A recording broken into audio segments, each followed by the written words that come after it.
Hoa Thiên Cốt điện ảnh tung ảnh mới, Trần Đô Linh khó thoát so sánh với Triệu Lệ Dĩnh. Phiên bản điện ảnh của Hoa Thiên Cốt sẽ khởi chiếu vào tháng 1 năm 2024. Thông tin về việc khởi quay phiên bản điện ảnh của Hoa Thiên Cốt đã có từ năm 2020 nhưng mãi phải cho tới hiện tại, khán giả mới thấy được lịch chiếu chính thức từ đoàn làm phim. Cùng với đó là loạt ảnh mới của dàn nhân vật đồ sộ trong phim.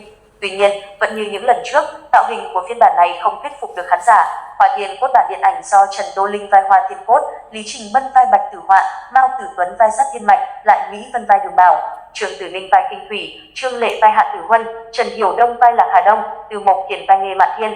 Phim sẽ được khởi chiếu vào ngày 20 tháng 1 năm 2024. Cư dân mạng nhận xét, Trần Đô Linh tuy xinh đẹp nhưng không hợp hình tượng Hoa Thiên Cốt lương thiện, đáng yêu, ngay cả khi hắc hóa cũng vì tuyệt vọng, bất đắc dĩ, khiến người ta thương xót. Lý Trình Bân còn tệ hơn, không có phong thái của một nam chính chứ đừng nói vào vai Bạch Tử Họa yêu hận phức tạp. Khán giả nhận định, thà để cho Mao Tử Tuấn, người vào vai Sát Thiên Mác, đóng nam chính Bạch Tử Họa còn thuyết phục hơn. Hơn nữa, sự thành công của Hoa Thiên Cốt bản truyền hình năm nào không chỉ nằm ở hai diễn viên chính Hoắc Kiến Hoa, Triệu Lệ Dĩnh mà còn là cả dàn diễn viên.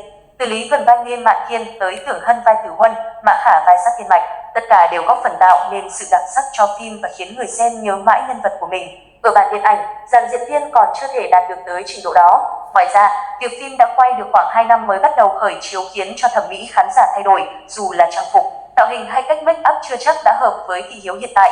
Hoa Thiên Cốt được chuyển thể từ tiểu thuyết cùng tên của tác giả Fresh Quả Quả. Tác phẩm kể về Hoa Thiên Cốt, vị thần cuối cùng của thế gian, cũng là thiên sát khổ tình trăm năm khó gặp. Vì trên người nàng có mùi vị đặc biệt dễ chiêu dụ quỷ quái, cho nên từ nhỏ, Hoa Thiên Cốt bị yêu ma quấy nhiễu.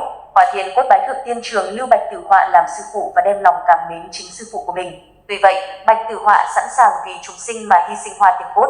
Kiếp nạn của nàng bắt đầu từ chính sự thiện lượng, si tình của Hoa Thiên Cốt mà ra.